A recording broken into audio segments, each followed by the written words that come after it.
Okay, Pygmalion by George Bernard Shaw. Can you open your exercise books, please? You've got a 1,500-word essay to do. I'd like you to choose one of the themes from the board and start to plan it. Ah, the Wanderer returns. It's another 2 weeks behind. See me after class. So where you been this time? Somewhere warm? Yeah, your mum's bed. Okay, settle down. Are we a comedian as well now, Michael? As I was saying, choose one of the themes on the board and start planning your essay. Yeah, I've got one for you. How many teachers does it take to change a light bulb? No? All right, how many depressed people does it take to change a light bulb? Doesn't matter, it's always dark, isn't it?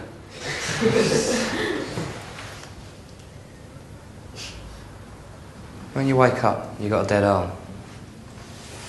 You can't control it, can't make it do anything. Imagine that in your whole body, in your mind, your whole life. Remember when I was off school? Remember all the jokes? What options you choosing, Michael? Getting out of bed? Staying awake? Coming to class? Only that's when I was so low. Getting out of bed wasn't an option for me.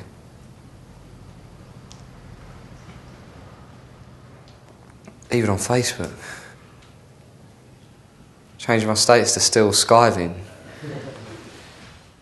It's funny, isn't it?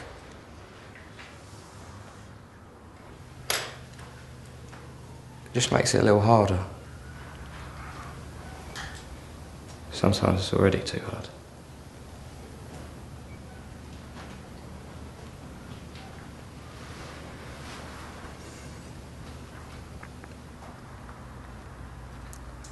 I mean, you lot are my mates, right? Right?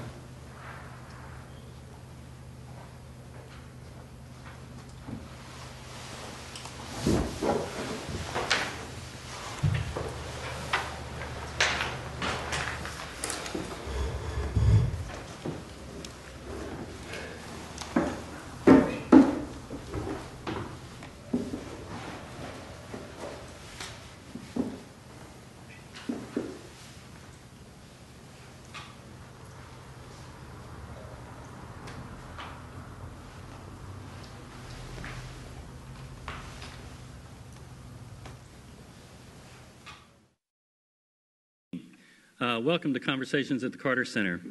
This is always an event that's great fun for us to put on, though we're going to be talking about a pretty serious subject tonight. That video that you saw was part of a national campaign in the UK that's underway, and you saw the campaign reflected. That video had such an impact that they are actually going to translate it for American English, for those of us who don't speak British English very well. But I think the imagery itself certainly conveyed a message, and a message we want to talk about.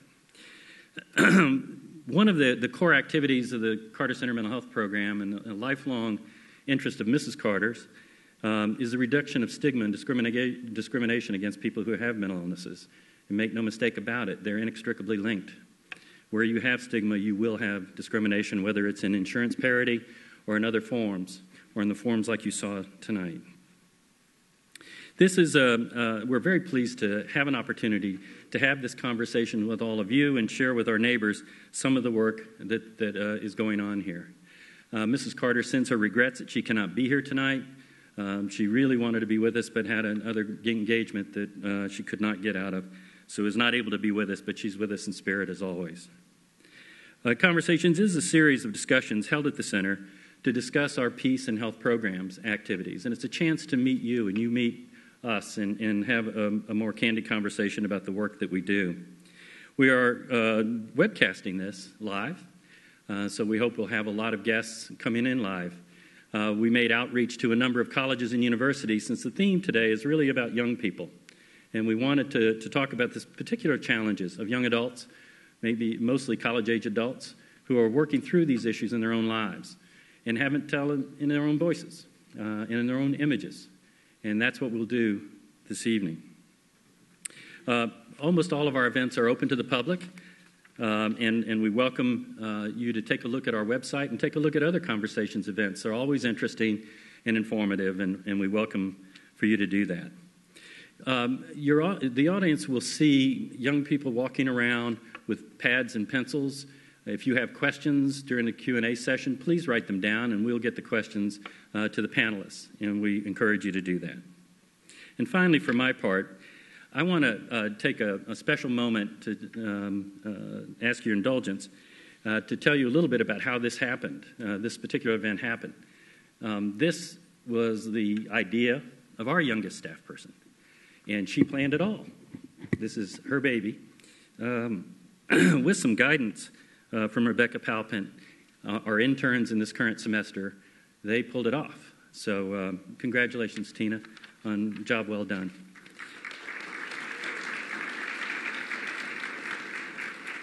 And she's just out of that zone that we'll be talking about tonight. She's off for parents' insurance and on your own. At this point, I'd like to introduce and welcome up my colleague, Rebecca Palpant, who's the Assistant Director for our anti-stigma activities in our Journalism Fellowship Program. Thank you.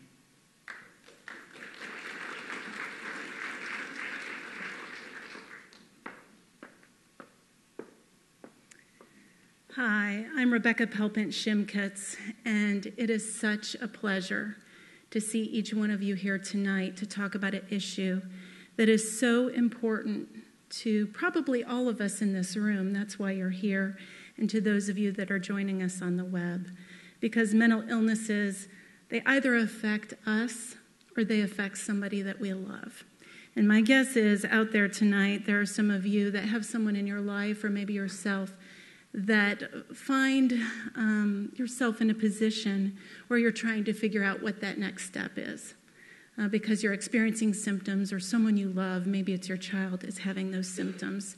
So it's my hope tonight, and as we dreamed about tonight and the brainstorming that we did, we really wanted to have an evening where we could have an honest conversation about mental health and mental illnesses, because we can't have those very often in the public sphere. Hopefully, one day very soon we can.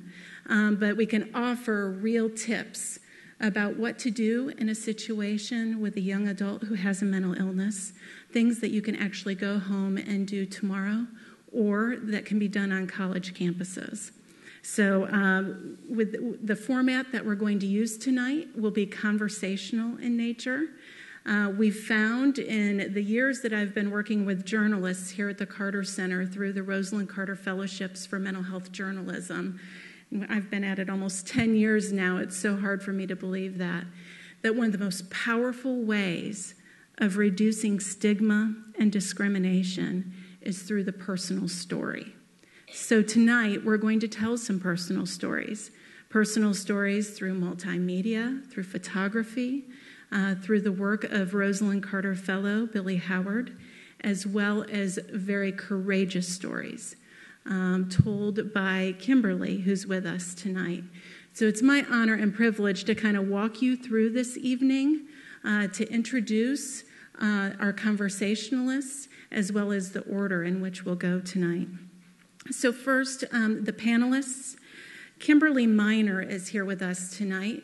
You will see a video of Kimberly's story. She was profiled by Rosalynn Carter Fellow, Billy Howard. She's from Lithonia, Georgia, our own Georgian, and she began her college education as a student at Clark Atlanta University. She was diagnosed with a chemical imbalance during her freshman year, which you will find through some of the conversation tonight, that this is not an uncommon thing with young adults going off on their own for the first time. And she was forced to take some time away from school. She's now a student at Georgia Perimeter College, and she's planning on graduating this spring, May 2013, with a journalism degree. And she's using the same love and care she received by her family and by her parents to enlighten her peers and community about mental illness. Billy Howard is our second conversationalist. He's a local documentary photographer, writer, and videographer. He's the creator of Step Inside My Head, and you will hear much more about Step Inside My Head tonight. And he received a Rosalynn Carter Fellowship for Mental Health Journalism in 2011, so he's a part of our Carter Center family. And among his many projects, he's produced the first full-length photographic book on people living with AIDS, and he's documented global health and poverty issues for the CDC, CARE, and the Carter Center. Thirdly, Alison Malmon is with us, and she's the founder and executive director of Active Minds, Inc., the leading national organization that mobilizes students as a driving force to change this perception about mental health and mental illnesses on college campuses. She's been named one of the top 15 global emerging social innovators by Ashaka Changemakers and American Express. And she's been named Washingtonian of the Year in 2007 by Washingtonian Magazine and a Woman of Distinction by the American Association of University of Women. And then finally, Dr. Mark McLeod is with us, and he's worked at the Emory Student Counseling Center for over 30 years and has served as director for over 20 years. His professional interests include interpersonal therapy, consultation, and the impact of study abroad experiences on self-esteem and self-efficacy. He's been involved in the implementation of Emory's Mental Health Task Force, which plans to include community-based efforts to identify and treat faculty, staff, and students who may be struggling with mental health concerns. So the order in which we'll go tonight is we will have blocks of video between these conversations so you can hear and experience some of these personal stories of young adults who are living in recovery from mental illnesses. And the first conversation that we will have will be with Billy and Kimberly, who will discuss Kimberly's personal story, but Billy also will talk about how he developed the project, the Step Inside My Head, and the importance of personal stories and seeking help. Then the second conversation will be between Alison and Mark, and discussing steps that their organizations have taken to address these issues. Then finally, we will have Q&A with the full group at the end, and we're going to leave plenty of time. So as we walk through this evening, write your questions down on those cards that the volunteers have handed out. They'll be circulating at times throughout the evening. Be sure to give them those questions, and we'll get to as many questions as we can at the end of the evening. So at this part of the program, we'll see our first video from Step Inside My Head. That is Kimberly's story. Thank you.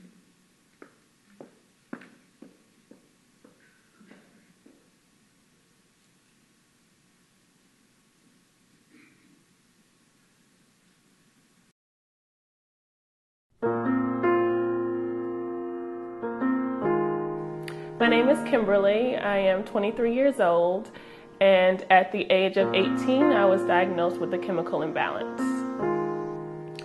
So I began feeling differently on the start of a workday as an intern. Something about that day was off. It felt really odd, and I immediately started to feel like people were out to get me. I felt paranoid. And something came over me and it said, these people are trying to test me.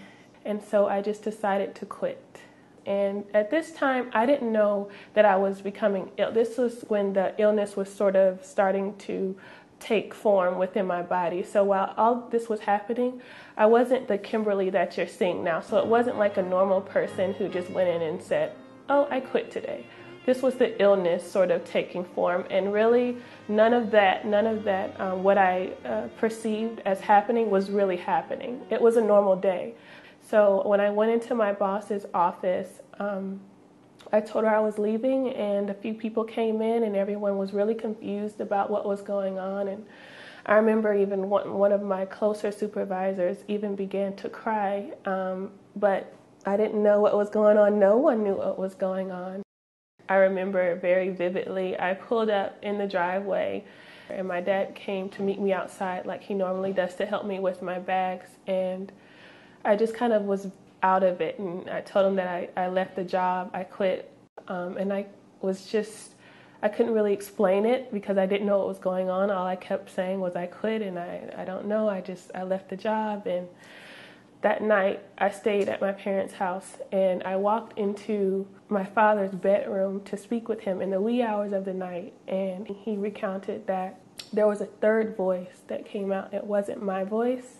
It wasn't even a feminine voice. It was like this, he calls it a demonic voice. And that's when he kind of knew right then and there that I needed to seek some assistance. My parents figured it out very quickly. I think that they knew just for the simple fact that from the time I got home, I never wound down. I was wired, and I wouldn't go to sleep. I stayed up. I was sort of ranting, just babbling almost. I wasn't really talking about anything but just the job and that I left it. And so it was very instantaneous. Yeah, they kind of picked up on it really, really quickly. And I went to the doctor's office, and I remember thinking then that he was out to get me, that the physician, I thought that everybody was just doing something to me. So the journey from being in my own world and thinking that everyone had a hidden agenda to sort of realizing that that was all false. It took a long time to understand that all of that was make-believe and it was all in my head. That was just the new normal for me. When I had my darkest hour, it was when I sort of snapped back into reality, because it's like, oh my goodness, I'm back functioning in society again as the person who I was before, but I can't even recall this whole bracket of time where I was out of my body. So initially when I became ill, I left Clark Atlanta after my freshman year, and I stayed out of school for about 2 years. And then I re-enrolled at a community college, Georgia Perimeter College. And I remember that first semester I worked with the disability service program. I got all A's. I got a 4.0 that semester. So I figured, well, obviously this is kind of what I need to do, at least to get my footing back. And so I've stuck with it. I promote it even. I tell other students about it. It's nothing to be ashamed of. You can have a mental illness like me, or any type of illness that prevents you from performing at your best academic ability. I say, why not try something that may aid you into doing better and performing at your peak? So it definitely worked for me. Although I feel like I'm stable, I feel like mental health in whatever capacity, whether it's advocating it, is always going to be a part of my life. I'll never discard of the diagnosis that was given to me. I'll never sort of sweep it under the rug. It'll always be a part of me. There's no blueprint to life. There's no ABC 1, 2, 3 step. And that's what I initially thought there was to life. I thought that there was a path that everyone stuck with. But this is your path, and just be proud of it. Don't be ashamed. Take your medicine. If you're on medicine, take it. Do what the doctor prescribes you to do. Believe me that your mental health is always at work, and it always needs some nutrition, and it always needs just a good push in the right direction. Yeah. Reaching out and sharing just one hand from everyone. One little action could start a chain reaction. Let's make a chain reaction, chain of love in action.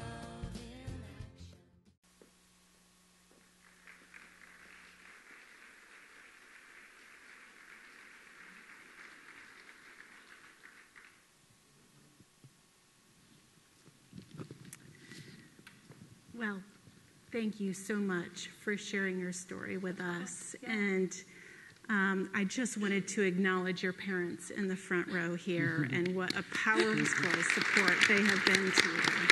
Thank you for being here tonight. I will just serve as a facilitator in this conversation. These two, they know what they want to say, so I'm going to take a little bit of a back seat here. I think I will just start us out by asking Billy to tell us a little bit about Step Inside My Head so that the audience kind of understands the frame around which these stories are told, your role in this, and then we can start the conversation about Kimberly.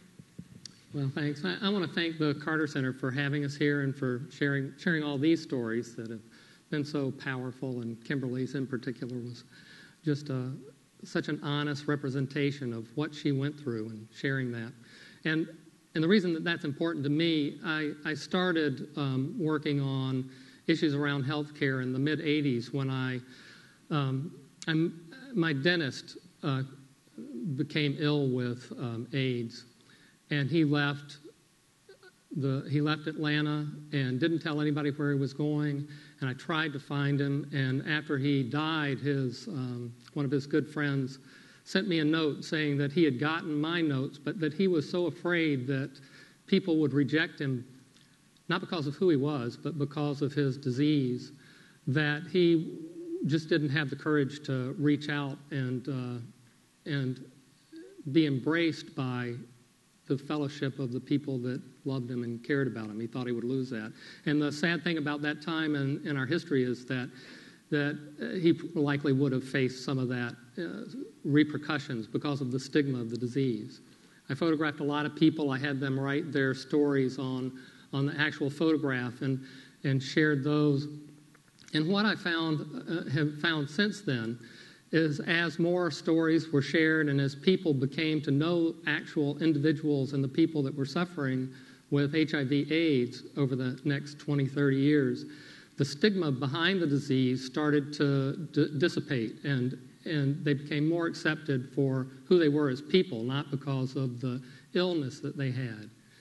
And I thought that was has been a powerful observation for me. And when this opportunity came up with the Carter Center Fellowships for Mental Health Journalism, and the idea that one of their main goals is to dispel the stigma that surrounds mental illness, I just saw it as a great opportunity to participate in a small way and share some stories and introduce people to individuals that had suffered from mental illness. It's a disease like any other disease, and even in the beginning of the century, if you had cancer, you couldn't tell anybody about that. It's by telling these stories that I think you open minds and hearts, and people then realize, well, this isn't a bad person or a different person. It's a person that's suffering. So that's how I started the project of Step Inside My Head, where I have been interviewing and videotaping, writing short stories that are on the website, and sharing these videos so that people can be introduced in a very personal way to the individuals and participants. And I'll tell you that Kimberly did not really make it easy on me.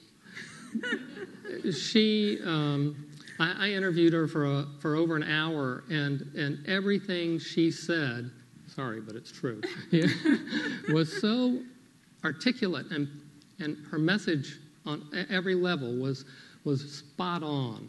And so when I came down to the editing process, I had to get these stories down to, my original goal was 3 or 4 minutes, and I got Kimberly's down to about 25 minutes. And then every single thing that I cut was painful.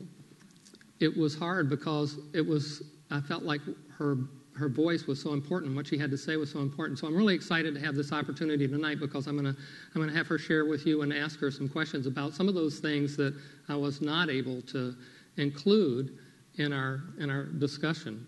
And one of those, and something that I think is on everybody's mind anyway, is mental health and media. And Kimberly had talked to me about the effect of the only time she saw anything about anybody that suffered from a mental illness, it was always the violent acts of people that were really far gone into particular mental illnesses. And that doesn't represent 99% of the stories or her story. And she had some things to say about that, and I thought I'd ask you to share that. Sure. I'm really excited to be here. Pertaining to the media and stigma, I think in my condition was severe, obviously. Everyone is not going to have schizophrenia. Everyone is not going to be bipolar. But I think for the most part that everyone can be honest with ourselves and say, I've been stressed, I've been depressed, and I've had some anxiety in my lifetime. So severe mental health does not always correlate with severe mental illnesses, although there are people living with severe mental illnesses, and a lot of them are successful. And I think, furthermore, severe mental illnesses don't directly correlate to violence, to negativity, to tragedy. Ernest Hemingway, Isaac Newton, Winston Churchill, they've all had some issues with mental health. Geniuses, people who have, lived pretty successful lives. So I think that if we all can kind of find a space to relate to mental health outside of severe mental illnesses, we can all attach ourselves to mental health in some way. Another thing that you talked about that I thought was really interesting was speaking of how mental illness, how you felt mental illness was not discussed a lot or dealt with very well at this time in the African American community, and your own experiences with that. And from all of our conversations that we've had, it seems like one of your goals is to shine a brighter, what you actually said, you wanted to shine a brighter light on mental health and mental illness in the African American community. Definitely. I think a lot of times in the African American community, we want to go to our religious beliefs. We want to go to church and God, and all of those things are great. I am Christian. Believe you me, my parents prayed and prayed and prayed, and probably until they couldn't pray anymore.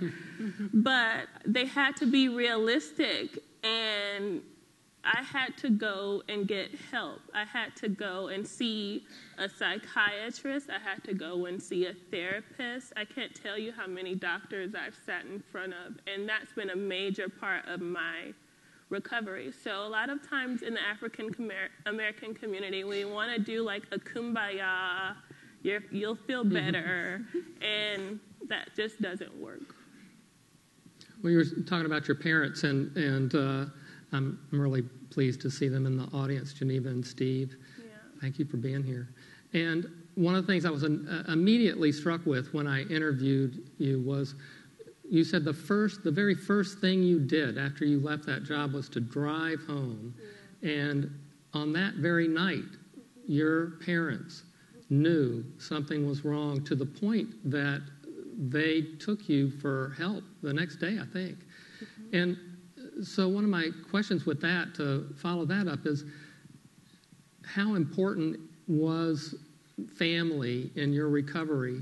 And then what would you say to another young person that was maybe dealing with a mental condition who didn't have that strong family support? Oh, goodness. Yeah. Well, first I'll talk about those who may not have the same support that I did, especially college students, young adults who are at college. When we think about the university or college that you went to or that a friend went to, student government association, football team, basketball team, those things are plastered everywhere. You can walk down a hallway, you see a flyer, you see a poster, next game, next week, battle of this, battle of that, join student government, come to this cookout on the lawn.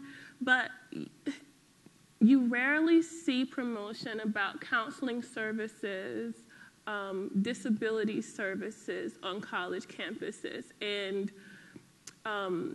for certain reasons, I'm sure, they're always tucked away in a little cubby where no one can see you, because there's stigma attached to mental health. mental illnesses. And so as students or anybody, you don't necessarily want people to see you going to seek that help. But I think it's important that those services, the counseling services and the disability services, kind of just throw yourselves out there into the pool of advertisement just like every other Glee Club or whoever, because you really, really can save somebody's life. I don't think the sort of secrecy, I don't think that it's that important to the point where you kind of hide off in a corner, because people really need this assistance. And when I go into classrooms and talk to college students about my story, I let them know about our counseling services on our campus, and our counselor is here. But I let them know that they can go get individual counseling, they can go with their boyfriend or girlfriend, they can bring family members, and a lot of times, guess what? The students aren't going to be like, oh, I'm about to go right now. But I have seen students take their pens and jot down where she's located, her phone number. So people really need it. And my parents and my family who's here, they're just awesome. I don't know. We never had any, from what we know, any mental health illnesses or conditions or anything like that in our family. So this was brand new. When I walked into my father's bedroom that night, this was, I'm sure, his socks literally fell off, because this was the first time he had ever been introduced to that. And even along the journey, we had to learn. I remember them going to the library to buy books to learn about my condition. So, can I just interject here, because I'm thinking about our audience tonight and our web audience out there, and this is happening right at a time when so many students leave home for the first time. Oh, many of them go hundreds, if not thousands of miles away from their families, from their support systems. What recommendations would you have for people in your situation who maybe don't have easy access to their parents or to close family friends? Well, I definitely would encourage them and let them know that they may not have those family members close by, but they certainly have a community of people there who will help them. And that's why it's so important for those people who can help, those resources, to put their contact information in the schools so that students who don't have a family, that they can drive 30 minutes home like I did to get help from their parents. They know that those resources are there for them. And as college students, we're under a lot of pressure. I think when we go off to college, we think we know everything. And a lot of times our parents, they feel that this is the time to take the training wheels off. But I say, put a heavy-duty set of training wheels on. Because the fact of the matter is 1,100 college students commit suicide every year. So by that fact alone, it's evident that we still need a helping hand throughout our college career. I can definitely tell you, one of the most popular questions I get as a college student is, when do you graduate? And then when you tell people that, they say, oh, great, what's next? So you're feeling pressure all of the time to be better, to cross the finish line, and everybody feels pressured in their daily lives to pay bills, to go to work, but in college especially, for parents and community leaders and churches, just know that just because they're in college and they made that milestone, don't let their hand go. Hold on. See, I told you she made it hard on me. But actually tonight is the opposite. This really makes it easy on me because she has so many great things to say. Yeah. And Kimberly, when she started college at Clark Atlanta, she was offered. She was the first freshman to be offered a prestigious internship in the communications department at Morehouse College. And that's where she was when this onset of the chemical imbalance showed itself.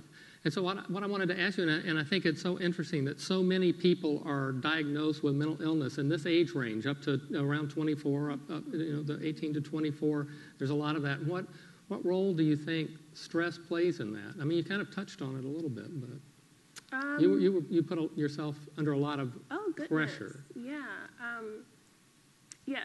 Freshman year at Clark Atlanta, I took on an internship at Morehouse School of Medicine. And I remember at the time that actually my imbalance occurred, I would say a week before then, one of my supervisors said, you know what, take the next week off. And I was like, no way, I don't need that. I thought that I was like a workaholic, a perfectionist, and I remember I was in the middle of doing a project, so I wanted to complete that project first. And I imagined that maybe if I had taken that time off to sort of, relax and regroup and then come back to work, I may have been okay, maybe not. But as far as stress, I definitely took on a lot. I think as young people, or anybody for that matter, we never really take the time to congratulate ourselves and say, oh, well, you did get that job, you did get that promotion or that internship. Pat yourself on the back. We're always sort of trying to do something more.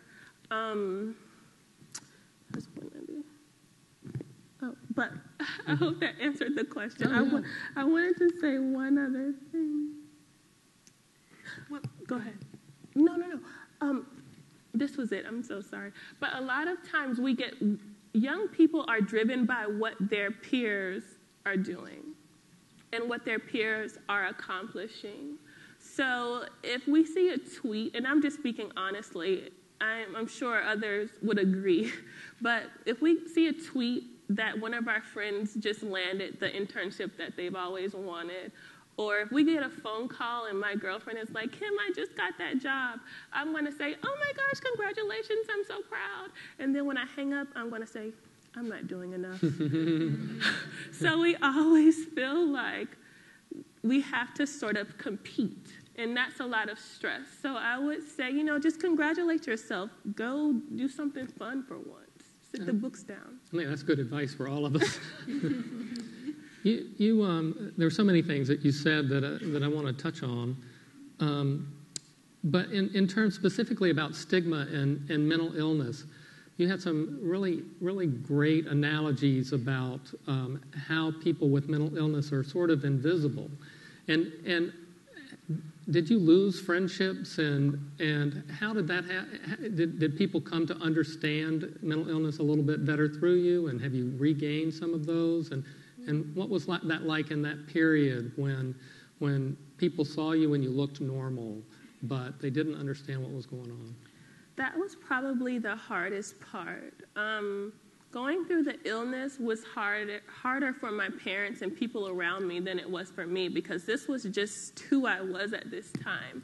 So when I did become stable and was ready to re-enter society, ready to go back to school, when I talked to my friends, mind you, I'd been out of school for a while, and so when I went to explain to them what happened, it wasn't like saying, oh, guys, I was gone because I had a family member pass away, or I had pneumonia, or I was in a tragic car accident, or somebody I know was in a tragic car accident.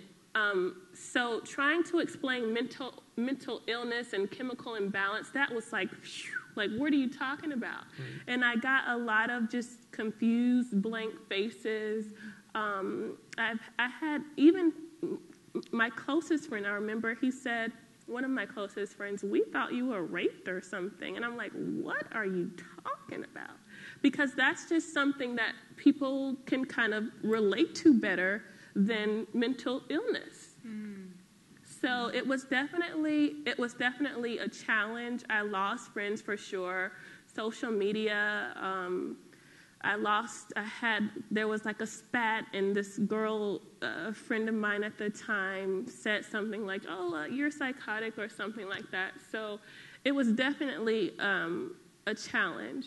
When I joined Active Minds, that definitely gave me a platform to talk to students about mental health and mental illness as a whole from a knowledgeable standpoint. So it wasn't me just rambling on about what happened.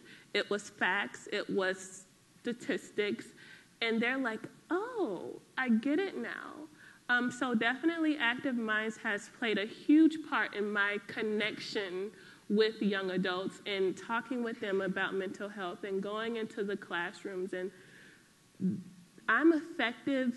The best way I can be effective with young adults is by being completely transparent, and that's what I try to do. Well, you do that very well. And did you? We've got to wrap it up, but okay. Ask your last question.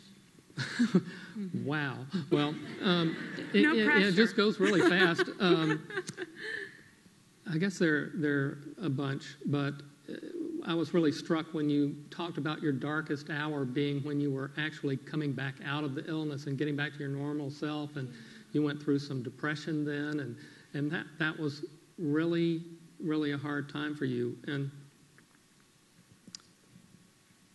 do you think the illness is there anything positive that now you look back at? I mean, you've become a spokesperson. It's something that you're not running away from. Mm-hmm. You're helping other people understand what's going on. I don't know if you can answer this, but has it become something that you define in your life in a positive sense? Oh, goodness, yeah. Because, like I said earlier, mental health is not all about a chemical imbalance or bipolar, or it's not always extreme.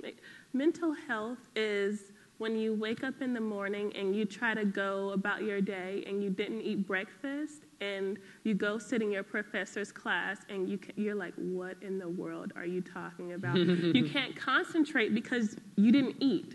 Mental health, it's affected to that, even that small degree. So it's in everything. Yeah. Well, thank you so much, and I hope that we can continue this conversation in the Q&A as we open it up to all of you. I know I have a burning question, so I might ask the first question in Q&A. But right now, we will have our next video from Step Inside My Head, and it tells the story of Gracie, who is another young woman that Billy profiled. And then after the video, Dr. Mark McLeod and Alison Malmon will take the stage and, as I said earlier, talk about what their organizations are doing to help raise awareness about mental health and reduce stigma. So now the video.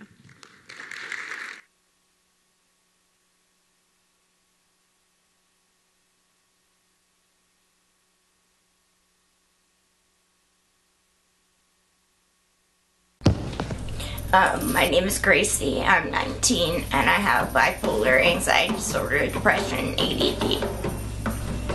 Okay, well, I definitely felt different pretty much my whole life.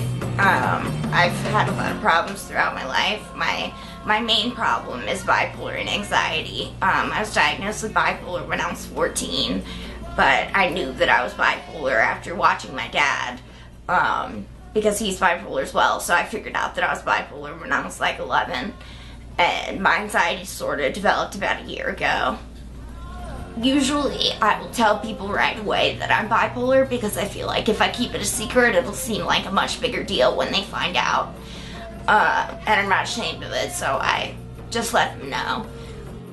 Actually, when I was first diagnosed, I thought that bipolar was a terminal disease because I inherited from my father and my grandfather, and when I was 4, my grandfather killed himself, and my father's attempted suicide a couple times.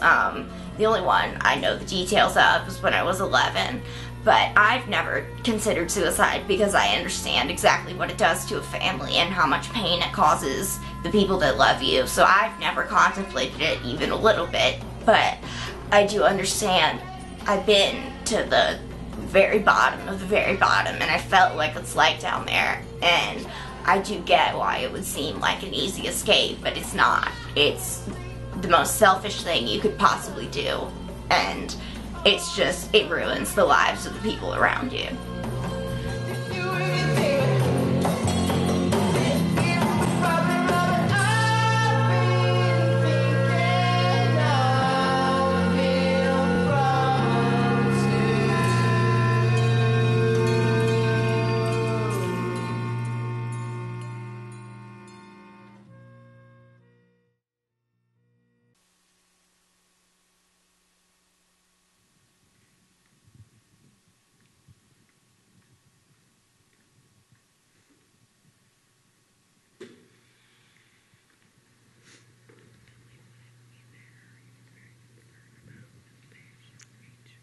We talk about this first. Sure. I just want to mention how thirsty I am, and I thought there was going to be water here. And Allison said, "I don't think there's any water in those glasses." And I said, "That can't be." Okay, I'm okay. Hi, everybody. I'm Alison Malmon. I am the executive director and founder of Active Minds, and I often find it easiest to talk about what Active Minds is and why we do it by telling my own story. So I'm going to stray from what I was thinking I was going to do and just tell a little bit about the founding of Active Minds, because it helps me explain kind of who we are. Kimberly has already done such a beautiful job of it, and so I'm left without much to talk about that's new. Active Minds is a national organization that's headquartered in Washington, D.C., that's focused on empowering students to speak openly about mental health in order to educate others and encourage help seeking. And we do that primarily through a model of chapters, of student-run chapters on college and university campuses. We now have chapters on about 400 campuses around the country. All student groups, volunteer-driven, students who have stories to share, have been impacted by mental health, mental illness, students who are interested in psychology, social work, nursing, helping fields, who are interested in learning more about what it means to be in this field. And it's through these students that we accomplish what we do. We started when I was a student. I was a student at the University of Pennsylvania when I first started the student group. My brother Brian is 4 years older than me, had grown up with me in a pretty affluent area outside of Washington, D.C. He was a star student in our public high school system, got into his top choice college in New York City at Columbia University. Brian did what we are all told we're supposed to do, and Kimberly has so eloquently discussed, to make college the best time of your life. And I put that in quotes because we all look back on college and say, oh, that was the best time of my life. Or you see a college student in front of you and you say, oh, you're going to have the best time of your life.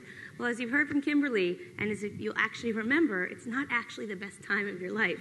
And what's unfortunate is that students hear that, and they hear that message, and they think, oh, it's supposed to be the best time of my life. And as soon as they start feeling like it's not, and they start feeling that stress and that pressure, that depression, they want to hide it even more because it seems like everybody around them is having the best time of their lives. And if they don't show that they're having the best time of their lives, well, they're gonna disappoint their parents, or they're gonna disappoint all those people who think they're supposed to be having a great time, so they hide it. So Brian did what we're supposed to do to make college the best time of our lives. He joined different student groups. He became a star student. Any variety of things. I could talk about it for forever. Brian started experiencing a pretty severe mental health issue in his freshman year of college, but hid it from all of us. My mother is a social worker. We've already heard about how helpful a family can be, and even from the most supportive family, students don't always feel comfortable coming out with what they're going through because they don't want to disappoint. And I know in Brian's case, and a lot of the students with whom I've spoken, it's as much they don't want to disappoint themselves. Brian wanted to graduate from this Ivy League university and become a powerful person in New York City and be that star, in the community that he always expected he would be. And so when he started suffering from his mental health disorder in his freshman year, to him that meant that there was no hope and that he couldn't be successful because God forbid we've ever seen anybody successful really talk about their mental health issues. And again, Kimberly spoke about some of those powerful names who have been incredibly successful, and yet very few of us know that these people have been diagnosed with mental health issues.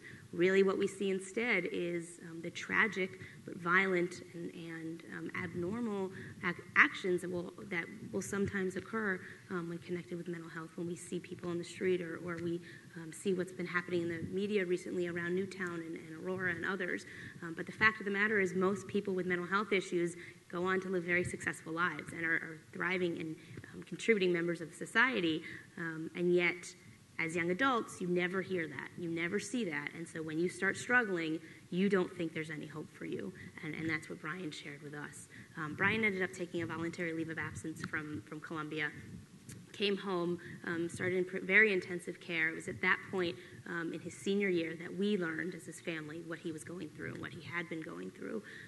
Unfortunately, at that point, it was really, in some ways, too late, and we were able to control a lot of the psychosis that he was also experiencing, but we could never really control that depression. He had spiraled down to a point where he really didn't feel like there was any hope.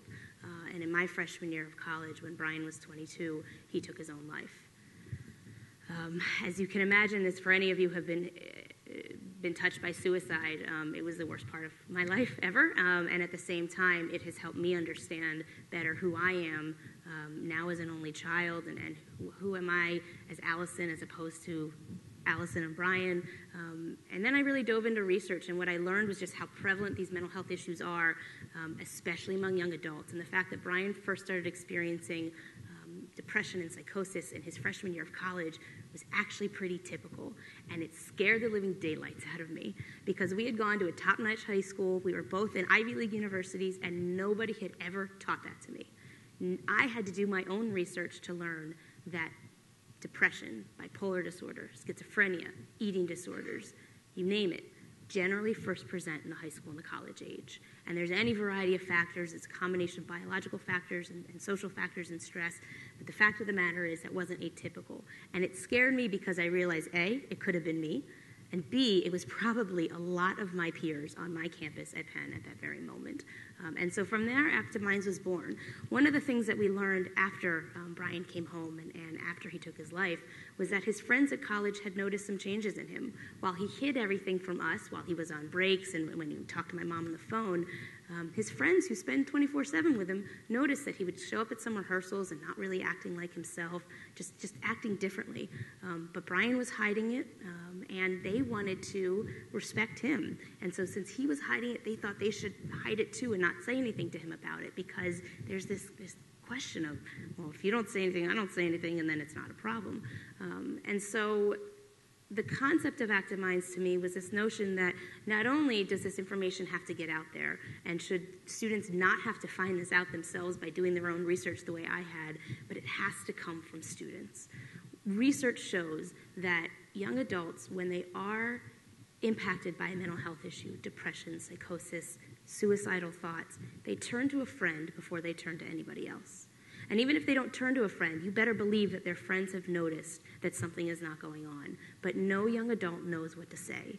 Nobody has taught them in health classes, in orientations, or anything what to say. And that's changing, I should say. But at that point, nobody was teaching that. And so the concept of Active Minds is to empower students to share their experiences, to tell their stories, to learn more about mental health issues, and where to get help from peers.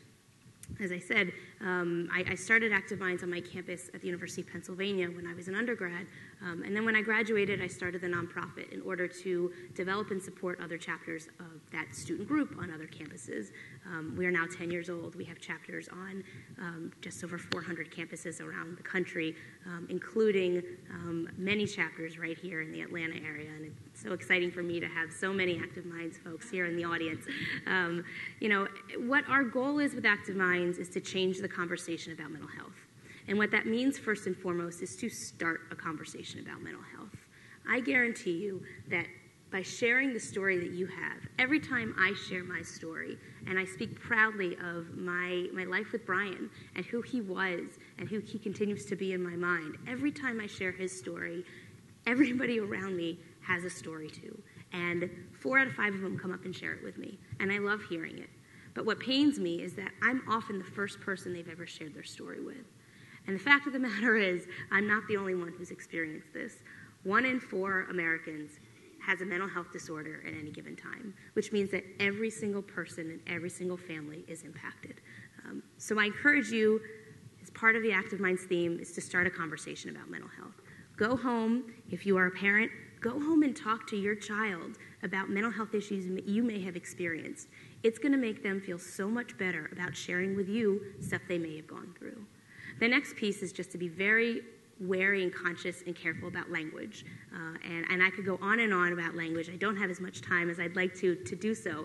But I would say we all have to remember that mental health disorders are just as real as physical health disorders, that nobody chooses to have depression or anxiety or an eating disorder or think about suicide. It's not their fault. As I heard in my family when my brother was struggling, it's not something that somebody can just pull themselves up from by the bootstraps. And at the same time, while we would never talk ill of somebody who has cancer or who has diabetes, we have to respect the individual who has a mental health disorder. So somebody may have bipolar disorder. He or she is not bipolar. We can't identify people by their mental health diagnoses. We have to instead identify them as people who may have a mental health diagnosis. I will speak often of the fact that my brother died by suicide. He didn't commit suicide. He didn't commit burglary, perjury, another crime. We have to think about how we talk about suicide and mental health issues the same way we talk about other means of death and other mental health issues. The other piece that I would just encourage for you to do as you leave is to take a look at the times that you use the words crazy, psychotic, wacko, nutso, lunatic, all of those words. Because every time I hear that word, I think of my brother, and it hurts me. And again, I encourage you to not only think about my brother, but think about the people or person in your life. There's so much that we can do as individuals to change the way society views mental health issues, to make this a more open world for young people like Kimberly and the other students who are part of Active Minds and students we've not been able to touch yet, to know that it's okay to talk about what they're going through, to know that it's okay to seek out services on their campuses and their community and talk to their family, and to know that it's okay to have a mental health disorder and that there is hope and that having a disorder is not a life sentence and that you can go on and live a successful life. So I'm going to end there and turn it over to Dr. McLeod. Well, I will start by saying thank you. That was wonderful. And you know we've talked a little bit, and you are one of my heroes. I didn't use that word, but you are. And there are other people in this room. Kimberly's one. Some of our Active Minds folks over here. Sarah's one. These are folks that are not shy about talking about mental illness and how it's impacted them personally and in their families. And I have a very privileged job. I work as a psychotherapist on a college campus, and I think I'm extremely lucky to be able to do that. Why it's privileged is because I get the opportunity to meet people who are struggling and yet heroically doing okay and being successful. And they come into my office and they tell me things they don't tell anybody else. And I feel like that's a privilege. It's something that I do not take for granted. And one of the things I wanted to tell, a couple of stories. I like telling stories. My dad was a minister, and he liked telling stories. We're from South Alabama. People from South Alabama like to tell stories. And my first one, I think, will end up with a connection with Active Minds, Alison. The first one has to do with a student that came to Emory probably around 2002, 2003. Her name is Molly Harrington. She's okay with me using her name. And she came to the counseling center at Emory University, which is a fairly well-funded counseling center, even at that time, but it was very overwhelmed at that time of the year. And she came and had an intake, and the person who did intake supposedly told somebody to give Molly a call, and that message got lost. And Molly never got called. And Molly was an older student. She was late 20s, which is not typical of a freshman at Emory. And she'd run political campaigns. She knew what she was doing, and she gave the director a call, which was me at the time. She said, I'd like to have a conversation with you. And she came to my office and explained what happened, and we had a talk. Well, Molly is a very special person. Tom Borneman's here. I think, Tom, you know Molly. She's a special person. And we probably talked for an hour and a half. And the result of that was Molly decided during that first summer that she was there to do a project that I supervised along with a fellow from the Ethics Center, but Molly pretty much did it. And she used that summer and then the following year to really galvanize the university using some folks from the paper in a way that I'd never even, the student newspaper. Robbie Brown was going to be here. I think he wasn't able to be here. He was the editor. He now works for the New York Times. did a story on the counseling center, which was a little bit difficult for us to see because it was talking about some of the stresses that we were enduring. The result of that was that we had a meeting with the very new president, President Wagner. Molly set it up, of course. And the result of that meeting was that President Wagner set up a 5-person committee that was called the Mental Health Task Force, and the Mental Health Task Force met for about 6 months. Tom was on that task force, and came up with a very specific plan for our president to increase outreach, to teach people in the community how to recognize students who might be in trouble, how to be active in intervening, not stand around and not take an active role in helping kids or even faculty or staff, colleagues, get the help that they need and know where to send them. And that we were going to need some extra staff members, some extra professional staff to deal with the increase that we thought we would have. President Wagner, the day of his inauguration was the day we had our last on-campus public suicide, and it was very tragic, very public. He had to deal with it, and that got his attention, and so he was very much supportive of our efforts. And the result of that was a mental health and counseling fee that was assessed to every student. It's now it's $58 per semester. I know because my son's a student now, and I get the bill. It says mental health and counseling fee on the bill. After the trustees passed it, I ran into Laura Hardiman, who's right here in the front row, and we had a conversation about it. I was so excited. I don't know if you recall this. I was so excited. And she said we specifically wanted it to say mental health and counseling fee because at Emory University we want people to know that we can talk about these things. That's part one. Part two, which has to do with Active Minds. Our Active Minds group, the last few years has had incredible leadership and really incredible support from Rachel Datz, who works for you. And we decided to have a Southeastern Regional Conference spring semester of last year. In that conference, we had Kimberly was there talking as part of a panel, which I'll mention later, but we also had researchers come in and talk to us about some of the research they were doing in the area of mental illness, mental health.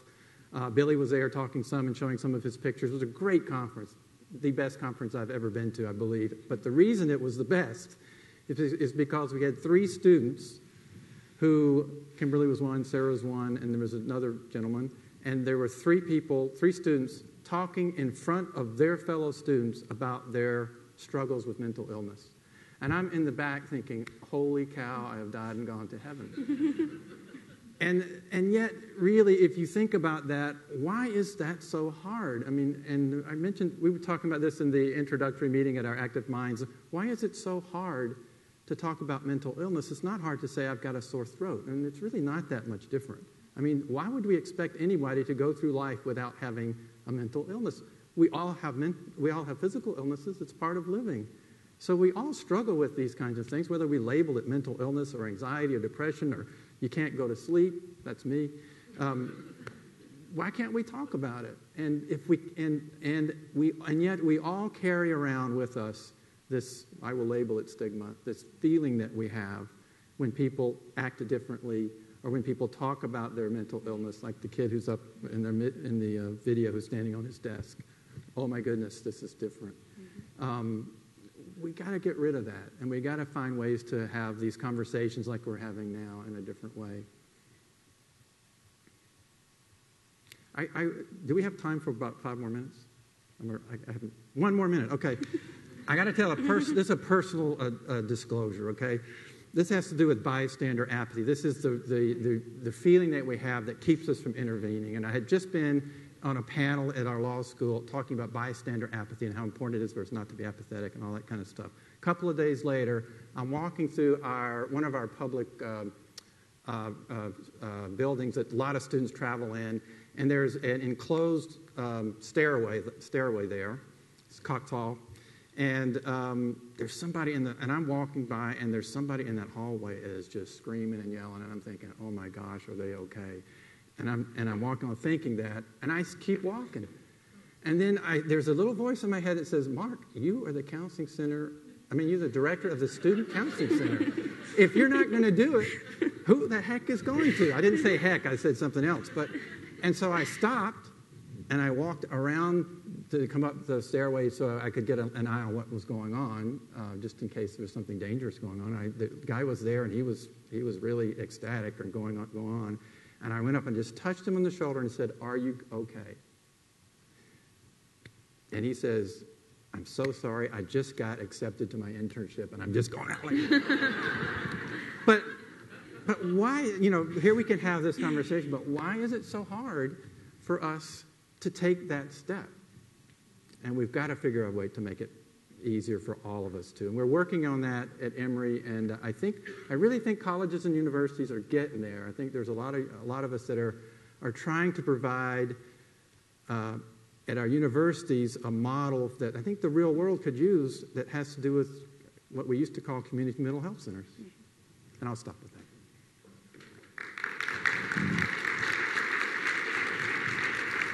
Do we stay?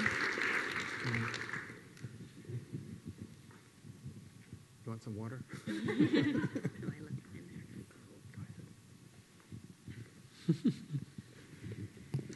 So we have 20 minutes to answer some of your questions. We have had folks following us on Twitter and on the web, as well as you all here. And somebody must have been reading my mind because they grabbed the question that I mentioned I wanted to start out with. And it's prompted by somebody who lives with a very serious mental illness told me. And he said, in all the years I've lived with serious mental illness, nobody has asked me, how did I recover? They just want to know the details of my illness and the sensational stuff. And I think that is such an important question, and that's what I want to ask you and what an audience member wants to ask. Kimberly, what would you say were the key factors for you to be able to recover? Oh, goodness. One of them, certainly, we talked about this already, being the support from my family. I think the other main factor was treatment, actually getting help. And that allowing myself to go and sit down with different therapists and talk things out really allowed me to remind myself that I have a purpose in life. And I couldn't be down on myself for the rest of my life because I was diagnosed with a mental illness. So when I had that long period of depression and I was literally on the floor trying to journal things out and figure things out, definitely the main factor was accepting that I had the mental illness and then going to seek help to do something about it. And in talking with therapists and counselors, I found out I still have a life to live. Billy, as someone with experience documenting both mental illnesses and other diseases, what would you say are the biggest differences between the two in terms of recovery and help seeking? Well, between the two, if you mean people with HIV/AIDS and mental illness, I think the connection was the stigma at the time. So one of the biggest issues was getting past that. The people that I photographed with the AIDS Project are almost all gone now because it was before the cocktails and all of that, so there was no recovery at the time. And that made the stigma particularly onerous on them. I've done projects on kids with cancer and people with disabilities, the difference, I don't know that there is a difference on that level, but I'll tell you that when I started working on this project, I was concerned about how I was going to find people. And when I just put it out there a little bit with social media, people, it's like they came out of the woodwork. You hear all these statistics, but then you put out there that you're interested in it, and I had a lot of friends immediately contact me and say, well, there's somebody in my family that's like this. And I was looking for a very specific age group, too, and actually Gracie, the first person that I interviewed, is the daughter of a friend of mine from college, and she wanted to participate. So, to say there's a difference, I'm not sure if that's the right way to present it, because the fact of the matter is, and I think what we're talking about is, it's not that different. It's a different kind of illness. It affects your mind and how you can get through the day. I really liked what you were saying about your brother wasn't bipolar. He had bipolar disorder. It's not like you say, oh, this person's cancer. It is. It's a labeling. It was an interesting thing to hear, and I think it's a reminder as I'm working on this project, and now that I'm partnering with Active Minds, they have taught me so much about how to write these stories up, and I've gone back and rewritten some of the stories because my language, my normal language, I was not tapped into that. The second I heard it, I got it, I understood it, and I changed it, and so I think that's something we can all sort of keep in our minds and help the conversation along in a more positive light. Right. I don't know that answered that particular question, but I think you did a good job. Okay. This one's for Kimberly, but I asked that Dr. McLeod and Alison jump in here, given your experiences working with so many college students. But in your case, Kimberly, how did your friends manage your mental health challenges? How are friends' supports? Or maybe present additional challenges, and were they able to support you? I know initially it was very hard for them to accept that I had a mental illness and that I was away from them for a long time, but I think I mentioned earlier that Active Minds has definitely given me a platform to become really the spokesperson that I am today about mental health. And in doing that, being able to explain the particulars of mental health to my friends, they now understand what I'm going through, and they're interested. Some of them are watching now, so it really helps to get involved. Going back to the question about recovery, doing what I'm doing today is helping me recover. Knowing that I'm helping someone else is helping me recover. So to have my friends here in the audience and those watching, for sure, they've definitely warmed up to what I've been through. Mm-hmm. What do you see as the role of friends or families and support systems? Yeah, I think it's a great question. I have a two-part answer. The short answer is the thing that we tell students the most as peers is that as a friend, your job is not to make your friend feel better. We're not trained for that. Active Minds doesn't do that, but in general, what you can do is go up to them and say, is everything okay? You don't really seem like yourself. Are you doing okay? Can I call the counseling center for you? Can I walk you over there for your appointment? What a burden that takes off of an individual when a friend just comes up to you and says, are you okay?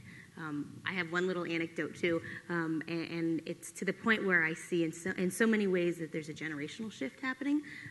My anecdote comes immediately after my brother died, and I remember sitting in my mother's living room with my friends and his friends. Again, I was 18, he was 22, so of this age, and we sat in silence for what seemed like forever, and then finally a friend of mine broke the silence and said, Alison, we don't know what to say. How can we help you?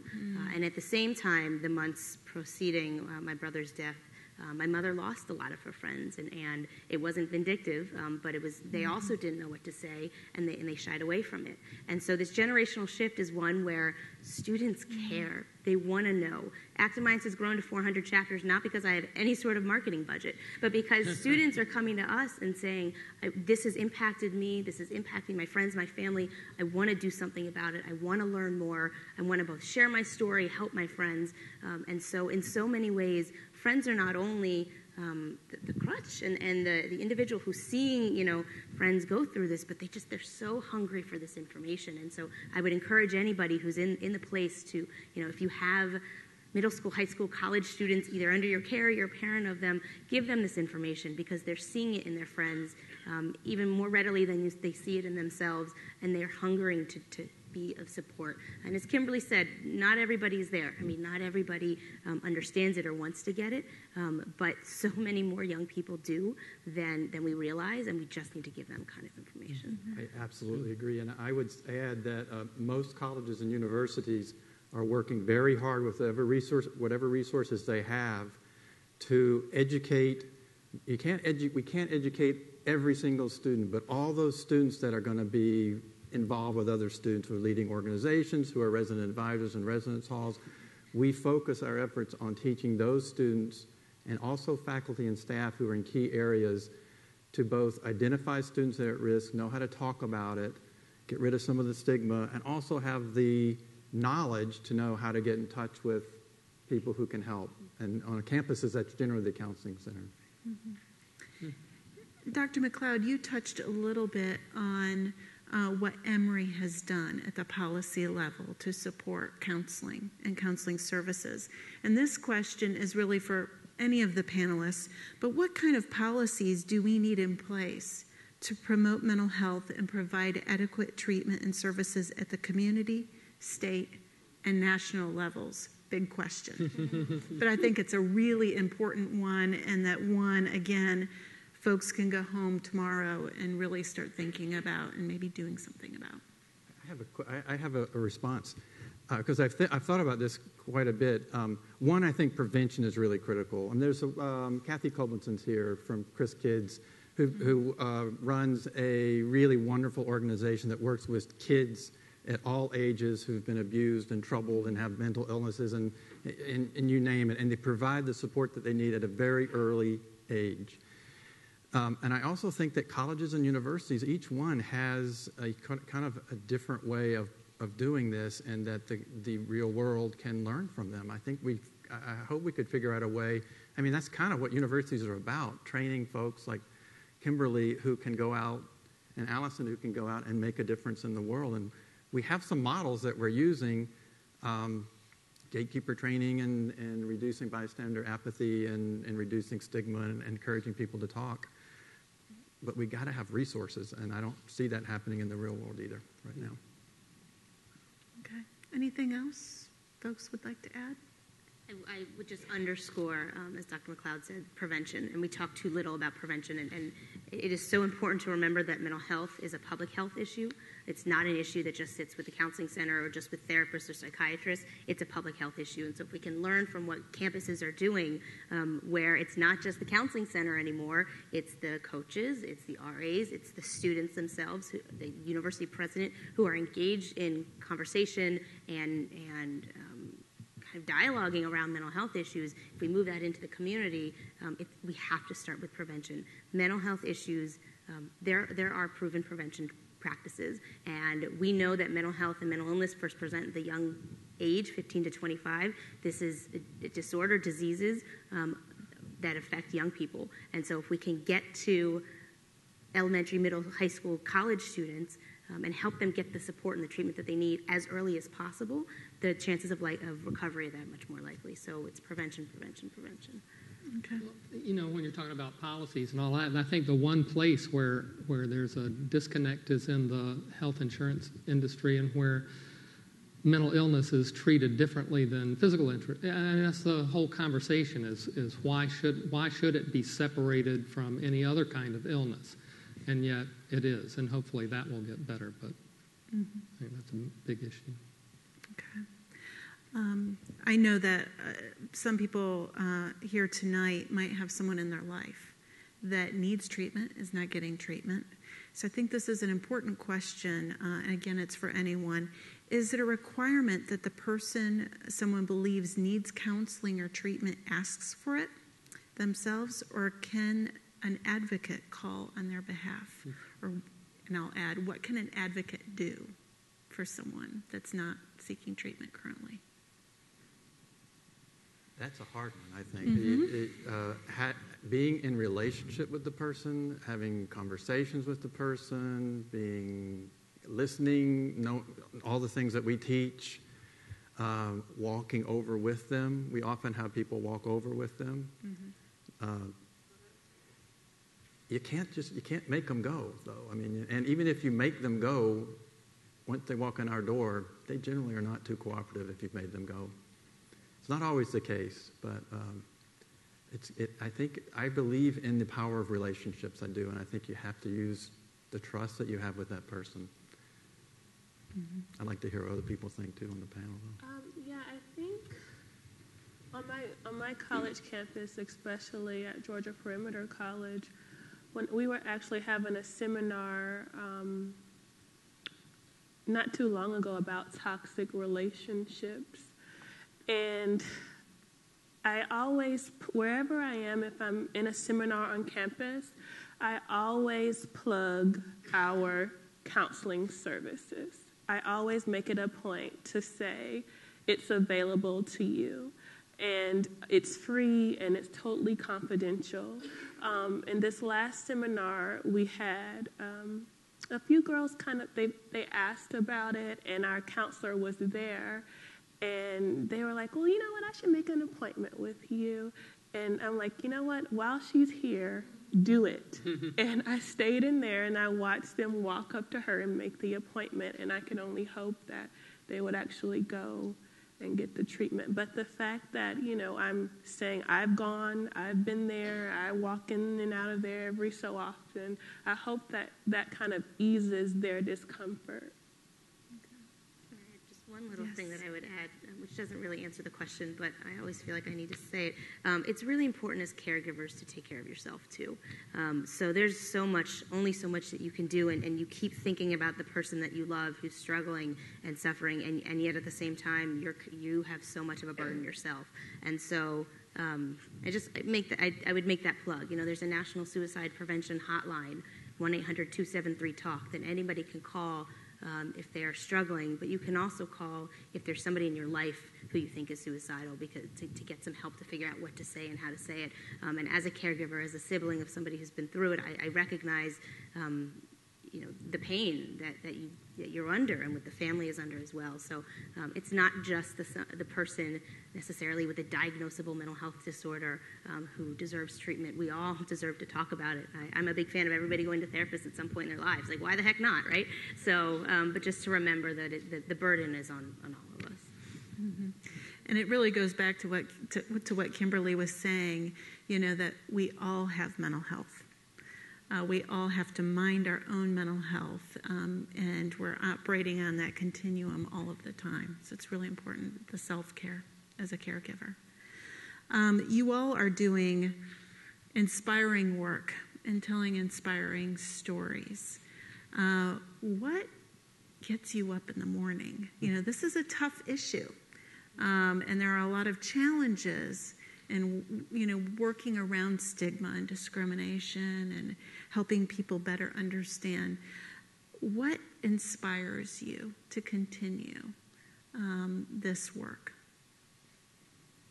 Well, to me, one of the things that Mark said resonated with me. It's like the privilege of having people tell their stories to you that are very personal, very poignant, sometimes harrowing stories, and they don't know me. And I come in, and because, it strikes me that people they want somebody to listen to what they've gone through. And in this mental health issue where there's so much stigma and they can't talk to everybody, this is a way for them to get their story out to people in an honest way. So that whole idea of people sharing such important things with them, and it's changed me. It's you hear these powerful stories. I'll mention that you had mentioned one of your heroes being Sarah, who's in the audience tonight, and she's one of the people that I interviewed and did a story on for the project. And so I would encourage you to go to the website, which is a part of Active Minds website. I think they've given you all the link to it.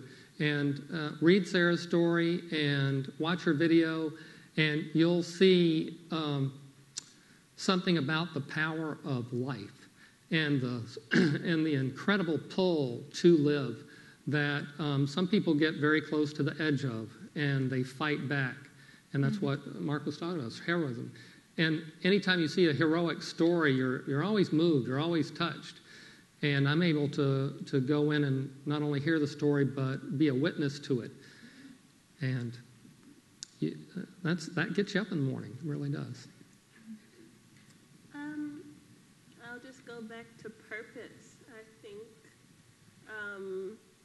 I've just been fortunate enough to sort of have this relationship with God and tap into my purpose. And advocating mental health is one of my purposes. And the video that we showed and all of that now has nothing to do with me. I've said many of the same things over and over and restated my story over and over. So that, for me, all of the therapy I've gotten for that is pretty much done and over. But it's really for those, whether it be one person or 1,000 people, for those who need the information and who can learn something or go out and get help after hearing my story. So just purpose wakes me up every morning. I will say it differently, but I'm saying exactly the same thing to start. I feel like when I'm doing this work, I feel like I'm doing what I was supposed to be doing. I feel like it's what God intended me to do. And there are other things that I like doing that God intended me to do, but this is the most important. And the other thing is I have had, before the last suicide at Emory, we had a run, a pretty bad run, and at this point, and I've mentioned this to other colleagues, I would pretty much do anything I can to keep that from happening again. I don't ever want to have to deal with it again. It's too hard. We do it and we will, but I don't want to have to. Again, I have a two-part answer. Sorry. The first is I get to tell Brian's story, and I get to talk about my brother. And as Kimberly talked about how it helps her in her recovery as a suicide survivor, it helps me immensely in my grief. And again, so often we talk about suicide as being the non-casserole death, right? So somebody dies of cancer or another death, and people bring casserole over to your house, and yet somebody dies of suicide and nobody shows up. And you don't ever talk about that person ever again. I get to talk about Brian, and I get to talk about what an amazing person he was and will continue to be in my life. So that's a piece of it. The other piece, honestly, is Kimberly and all the students that are here, all of the next generation who is making change and who is changing not only their own little families and communities and campuses, but are going to graduate and are going to eventually become policymakers and teachers and bankers and parents who are going to change the way we as a society think and talk about and treat mental health issues to give them the same respect that other physical health issues have gotten. You know, and as we're concluding tonight, it strikes me events like this live forever on the web. And my guess is we will have a number of people watching this video over time. And I'm wondering if you could just briefly tell those that might have interest in starting an Active Minds on their college campus how they can do that very briefly because they won't have access to the materials. For anybody who's interested in learning more about Active Minds, either joining a chapter, starting a chapter, or if you're not on campus but interested in getting to know more about our work, we have community action kits, etc. You can just visit our website, which is www.activeminds.org. On that, you'll find the Step Inside My Head project as one of our programs, and again, a variety of ways both to volunteer and be a part of Active Minds, whether or not you're a student. And you can find our map of where we have the chapters and find out if there's a chapter near you. Great. And then also in your seats tonight, there were numbers for hotlines and how to get help and advocacy organizations, both at the Georgia state level as well as nationally. And those also are posted in links online where you access the webcast as well. So this concludes our event and our webcast. I'd like to thank each one of our panelists tonight for their insights.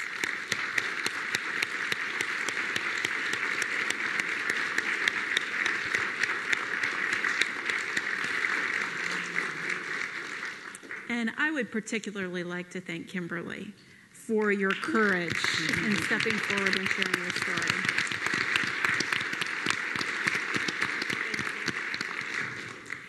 And I have to give a shout out to Tina Rezvani, our interns, and the amazing mental health program staff for all of their work on this event as well. So if you're watching us online and you liked what you've seen, remember you can watch all of these programs along with any of our past conversations events on the website at cartercenter.org. I also encourage you to keep an eye out for information about our next conversations at the Carter Center, which is Venezuela's Political Future, which takes place on Thursday, April 18th, and that those details will become available in the coming weeks. And if you want to be sure you're getting the latest news about conversations or other Carter Center events and programs, sign up for emails on our website, like us on Facebook, follow us on Twitter, and add us to your circle on Google+. Thank you, and